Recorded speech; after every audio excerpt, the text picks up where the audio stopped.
Zdravím, sme spoločnosť Fine Energy zaoberajúca sa tepelnými čerpadlami a fotovoltaickými systémmi.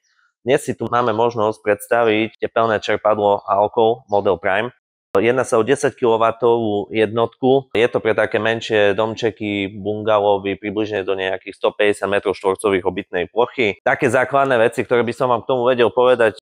Má to trojcestný ventil, má to kompresor značky Panasonic, elektroniku Mitsubishi, klasické napojenie na kúrenie, čiže viete tým ohrievať podlahovku, radiátorové systémy, ale takisto tým viete ohrievať aj teplú užitkovú vodu, čiže boilery. V podstate sa jedná o čerpadlo, ktoré je podobné na rovnakej úrovni ako aj ostatné iné značky na trhu. Lustrovanie, ktoré je kvalitné a dokáže to čerpadlo odhlučniť.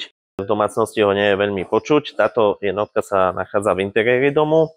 Táto jednotka vonkajšia sa nachádza naopak v exteriéri domu.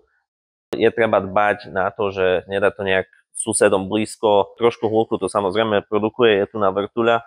Pre viac informácií môžete navštíviť našu webovú stránku www.fineenergy.sk, kde sa dočítate viac či už o tomto tepelnom čerpadle alebo o iných produktoch, ktoré ponúkame.